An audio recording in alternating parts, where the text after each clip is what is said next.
Hello children, good morning everyone. I am Anjana once again present with a new topic of Hindi grammar. बच्चों, जैसा कि हम अपने पिछले वीडियो में अविकारी और इसके भेदों में क्रिया विशेषण के बारे में पढ़ चुके हैं, इसलिए आज मैं आपको अपने इस वीडियो में अविकारी शब्दों के भेद संबंध बोधक के बारे में बताने जा रही हूँ। तो आइए जानते हैं कि संबंध बोधक किसे कहते हैं। निम्नलिखित वाक्यों को देखिए। पहला वाक्य, कुत्ता घर के भीतर घुस गया। दूसरा, नदी के किनारे साधु की झोपड़ी है। बच्चों, यहाँ वाक्य संख्या 1 में कुत्ता घर के भीतर घुस गया में के भीतर शब्द कुत्ते का संबंध घर के साथ प्रकट कर रहा है, इसलिए यह शब्द संबंध बोधक है। इसी प्रकार दूसरे वाक्य में नदी के किनारे साधु की झोपड़ी है में के किनारे शब्द साधु की झोपड़ी का संबंध नदी के साथ प्रकट कर रहा है। तो इस प्रकार बच्चों, वे अव्यय शब्द जो संज्ञा या सर्वनाम शब्द के साथ लगकर उसका संबंध वाक्य में प्रयुक्त अन्य शब्दों के साथ बताते हैं, उन्हें संबंध बोधक शब्द कहते हैं। जैसे राम का मुंह पूरब की तरफ है। दूसरा वाक्य, पिताजी के साथ कौन आया है। बच्चों, उपर्युक्त वाक्यों में की तरफ व के साथ शब्द क्रमशः पूरब व पिताजी शब्दों के साथ लगकर उनका वाक्य के दूसरे शब्दों के साथ संबंध जोड़ते हैं, अतः इन्हें ही संबंध बोधक शब्द कहते हैं। संबंध बोधक शब्द निम्नलिखित प्रकार के होते हैं। पहला, कालवाचक। इसके अंतर्गत पहले, पीछे, बाद, आगे, पश्चात इत्यादि शब्द आते हैं। दूसरा है दिशावाचक। इसमें आसपास, और, आर पार, तरफ, जिसमें दिशाओं का बोध होता है। तीसरा है स्थानवाचक। ये स्थान का बोध कराते हैं। सामने, भीतर, निकट, यहाँ इत्यादि शब्द आते हैं। समतावाचक, जिसमें समानता की बात कही जाती है, जैसे भांति, समान, तुल्य, तरह इत्यादि।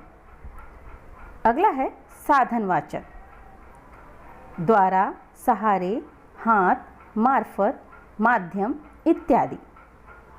6 है विरोधवाचक।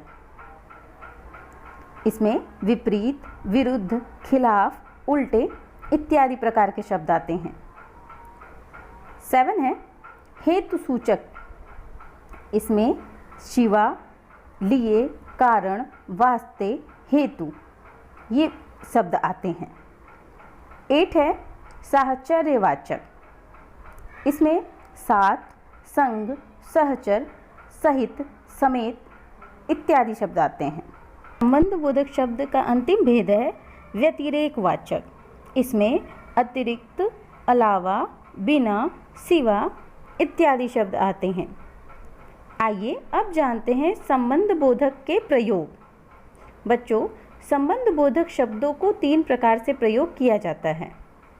पहला है विभक्तियों के साथ, दूसरा विभक्तियों के बिना, और तीसरा दोनों प्रकार से, अर्थात विभक्तियों के साथ भी और बिना विभक्तियों के भी।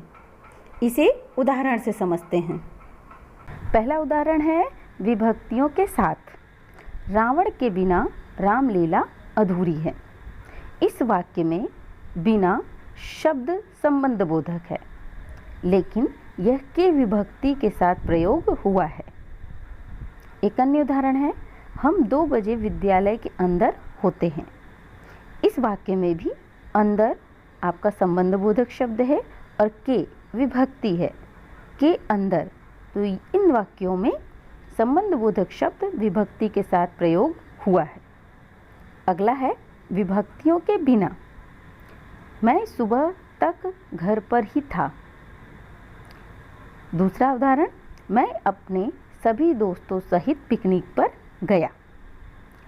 पहले वाले वाक्य में मैं सुबह तक घर पर ही था, इस वाक्य में किसी भी विभक्ति का प्रयोग नहीं हुआ है, जबकि तक शब्द संबंध बोधक है। इसी प्रकार दूसरे उदाहरण में मैं अपने सभी दोस्तों सहित पिकनिक पर गया।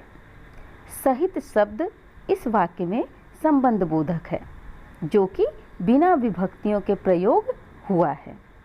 तीसरा है विभक्तियों के साथ व विभक्तियों के बिना भी संबंध बोधक शब्दों का प्रयोग। उदाहरण देखिए, वह पुत्र बिना नहीं रह सकती।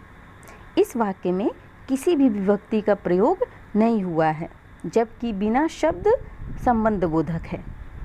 दूसरा वाक्य देखिए, वह पुत्र के बिना नहीं रह सकती। दोनों वाक्य एक जैसे हैं, लेकिन पहले वाले वाक्य में विभक्ति का प्रयोग नहीं हुआ है और दूसरे वाले वाक्य में विभक्ति का प्रयोग हुआ है।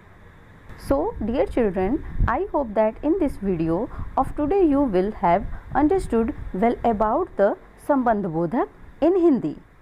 Thank you.